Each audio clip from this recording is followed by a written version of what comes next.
Hi guys, welcome to Bini's kitchen. ഞാൻ ഇന്നിവിടെ പഴംപൊരി ഉണ്ടാക്കാൻ പോവുകയാണ്. അതിനു വേണ്ടി 2 ഏത്തപ്പഴം എടുത്തിട്ടുണ്ട്. പഴംപൊരി ഉണ്ടാക്കാൻ ഞാൻ മൈദ എടുത്തിട്ടുണ്ട്, അരിപ്പൊടി അതിനകത്ത് ആഡ് ചെയ്തിട്ടുണ്ട്, പിന്നെ നല്ല ജീരകം ഇട്ടിട്ടുണ്ട്, യെല്ലോ ഫുഡ് കളർ, പിന്നെ പഞ്ചസാര. ഇനി അതിനകത്തോട്ട് നമുക്ക് 2 ഏലക്ക കൂടെ അങ്ങോട്ട് പൊടിച്ചിടാമേ. ഇനി ഞാൻ ഈ പഴംപൊരിക്കകത്ത് ഞാൻ ഇഡ്ഡലി മാവ് ആഡ് ചെയ്യുവാണ്.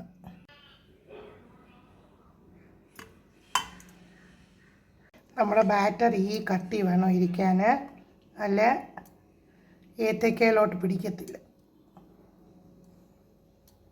ഇനി നമുക്കിത് ഒരു 10 മിനിറ്റ് ബാറ്റർ അങ്ങോട്ട് അടച്ച് വെക്കാമേ, റെസ്റ്റ് ചെയ്യാൻ വെക്കാം.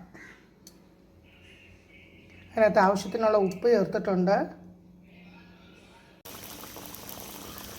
ചൂടെണ്ണയ്ക്കകത്തോട്ട് മാവ് മുക്കി അങ്ങോട്ട് ഏത്തക്ക ഇട്ട് ഇതുപോലെ ബാറ്ററിനകത്ത് മുക്കി ഇനി നമുക്കിത് എണ്ണയ്ക്കകത്തോട്ട് ചൂടെണ്ണയ്ക്കകത്തോട്ട് ഇട്ട് കൊടുക്കാമേ.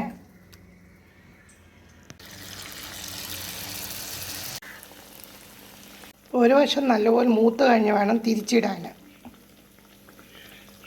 അങ്ങനെ നമ്മുടെ പഴംപൊരി റെഡി ആയിട്ടുണ്ട്.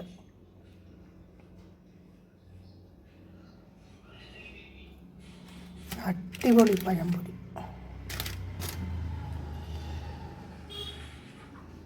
ഇതുപോലെ ഇഡ്ഡലി മാവിനകത്ത് ഇതുപോലെ മുക്കി നിങ്ങളും ഉണ്ടാക്കി, ഇഡ്ഡലി മാവിനകത്ത് നിങ്ങൾ ഇതുപോലെ ഏത്തക്കപ്പൊരി ഉണ്ടാക്കി നോക്കണേ, നല്ല ടേസ്റ്റാണ്.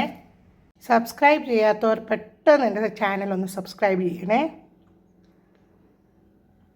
അങ്ങനെ നമ്മുടെ പഴംപൊരിയും നമ്മുടെ ചായയും റെഡി.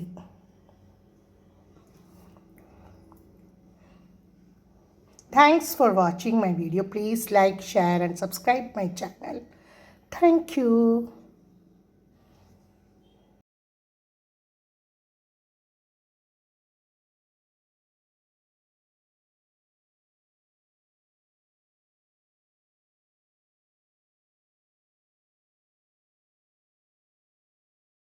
അങ്ങനെ നമ്മുടെ പഴംപൊരിയും നമ്മുടെ ചായയും റെഡി.